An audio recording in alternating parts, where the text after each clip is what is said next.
Hi guys. Hi. So based on the title of this video, everybody knows why we're here. So let's not waste any time. Let's just get scary.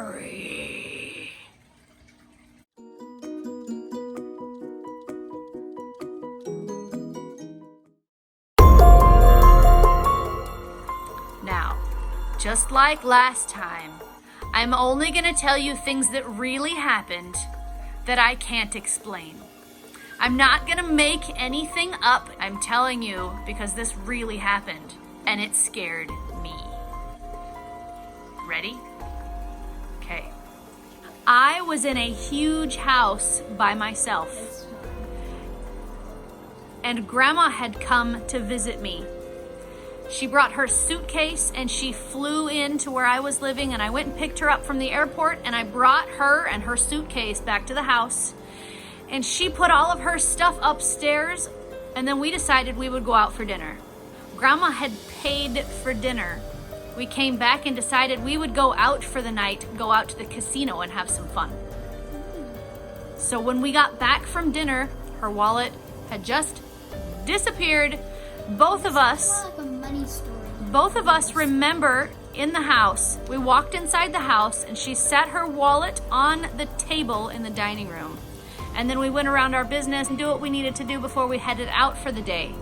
When she came back to the table, my keys were still on the table, but her wallet was not there. She thought I was playing a trick on her and that I had moved her wallet to be funny, but I didn't. I hadn't touched it. My keys were still there and her wallet was mysteriously missing. So we looked everywhere. We searched jacket pockets, pants pockets. We looked in the car, we looked outside, but we both remember her setting them on the table, setting her wallet on the table. So we looked everywhere for that wallet. We looked in pants pockets, we looked in the car, we looked on the ground, we looked under the table, we looked everywhere we could think of for that wallet. Grandma found it an hour and a half later in her suitcase. But it wasn't in the main pocket of her suitcase. It was in the outside pocket of her suitcase that she had never used. She doesn't use the outside pocket of her suitcase. So we don't know, because we were the only two people there, how that wallet got in her suitcase. Big cat. There was no cats, it was just me. So that was the first one that something weird happened. But that wasn't really scary. It was just like, that was weird. And that happens to me all the time. It's So, normally just a weekend. you guys know that I come from a very big family. Mm-hmm. So growing up, I did a lot of babysitting. I know this story. This story happened when Grandma and Grandpa decided to go on vacation, and I was left to babysit all of my siblings. So I was babysitting kids at the time. I decided instead of sleeping in my own bedroom, I would sleep in my parents' bedroom because it was closer to all the kids' bedrooms, so that if anything in the middle of the night happened, I would be closer to the action, to be able to get to them, because there was still babies. So in the middle of the night, I heard, as I was laying in bed trying to sleep, somebody was walking up and down the hall. I could hear the footsteps in the hall. Shunk, shunk, shunk, shunk, shunk. Which really isn't that scary, because I assumed it was one of the kids out of bed. So I hollered out the hall, "Get back in bed! It's too early to get up," because it was late in the night. And I laid down and I was listening to the TV talking. And then I thought, that's really bothering me and I can't sleep. I'm gonna turn the TV off. So I turned it off and I rolled over to go to sleep, and I still couldn't sleep. I was just laying there trying to sleep. And I heard again footsteps in the hall. Thunk, thunk, thunk, thunk, thunk. Thought, surely those kids are up this time. So I got out of bed and I walked down the hall and I checked every bedroom down the hall, and I checked on all of the kids, and nobody was awake. So I tucked them all in, made sure they were all still warm and comfy, and I went back to bed and I laid down, and I must have laid there for 10 minutes trying to sleep, but I still couldn't fall asleep. And next I hear, creeping next to the bed, I hear the carpet moving. You know how when somebody's walking on the carpet, you can hear that sound? I heard it, and then I felt on the side of my bed, I felt something like pushing down on the bed, and I thought one of the kids was climbing in bed with me. And then I felt somebody kind of lean over me, and I heard, "Oh, she's not asleep." So then I knew one of the kids was there, so I rolled over quick to scare him. Ha ha! And there was nobody there. I've heard of this story. There was nobody there. So then I thought, oh, they must be hiding from me. So I got down on my knees and looked under the bed. There was nobody there. So I thought, how did they get out the door that fast? That's not possible. So I went out of the bedroom and I walked down the hall and I checked on all the kids, and all of them were still perfectly tucked. Just as I had left them 10 minutes ago, nobody had been out of bed. Everyone was still asleep. I can't explain that one. I don't know what happened. Maybe it was a dream. I was wide awake. I couldn't sleep. I was wide awake. Though. Gary. Do you want to hear more? Did you tell your mom? Yes. And she was like, yeah, right. Yeah, nobody believed me, but it's true. That's true. I was wide awake in bed, and I could feel, you know, like when somebody creeps up in bed beside you and you can feel the bed kind of go down a little bit. I felt that. I know somebody was leaning over me because I could feel them. I knew they were there. But when I turned around, nobody there. Would you like to go on to the next story? Or are you too scared? Oh, this is the first story. Okay, next story. Same house, different floor. Okay? This house had 4 stories. They had a basement with an open well. So you could go down there and it had little bricks around the outside of it, and you could throw a bucket in and get a bucket of water out. It was an open well. The first floor was the kitchen and the family room, or the kitchen, the dining room, the living room, 2 bedrooms, and there was a bathroom on the first floor. The second floor had 1, 2, 3, 4, 5 bedrooms on it. And then it had another floor that had another 4 or 5 bedrooms on it. And then it had the top floor that had a little mini apartment. This was a massive house. This was 10,000 square feet of house. And I ended up in this house all by myself. When everybody moved away, they moved from Oregon to Idaho. And I was the only one left in this 10,000 square foot house by myself. Okay?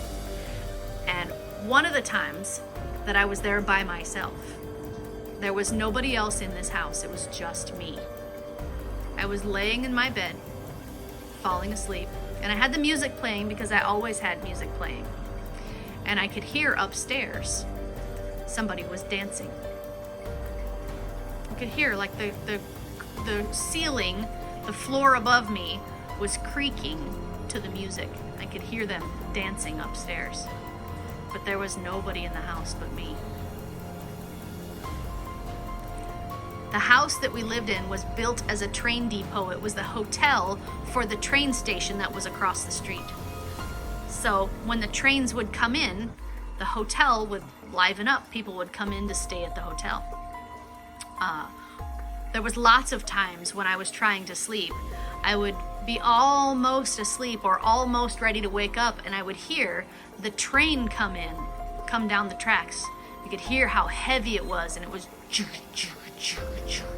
and then it would stop, and you'd hear the psss of it letting all the steam out of the steam engine.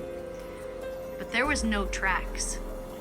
The tracks had been removed 50 years before we lived in that house.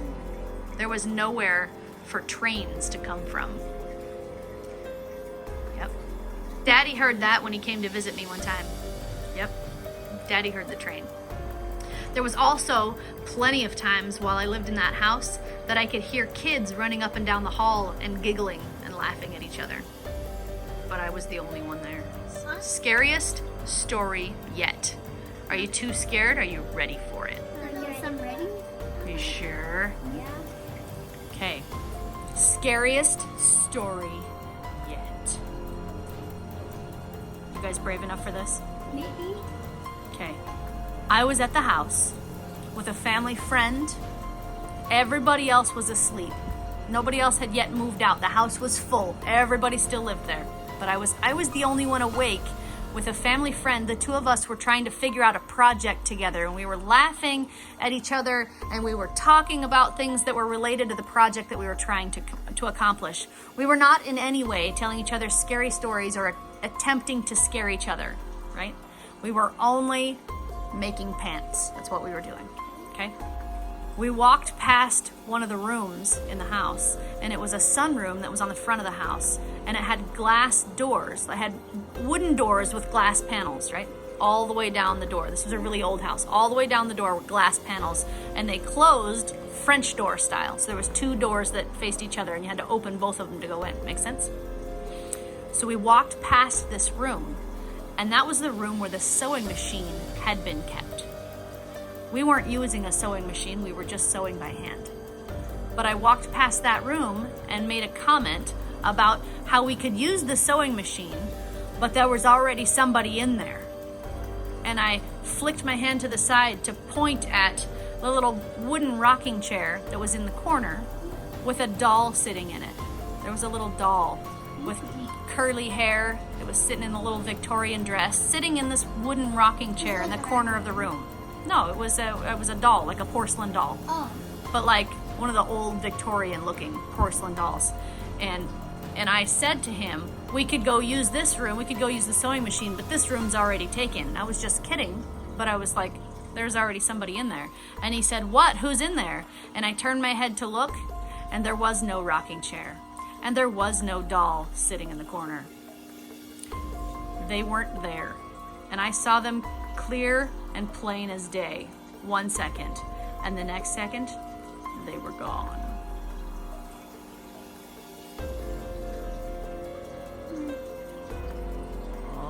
Okay, guys, that's enough scary.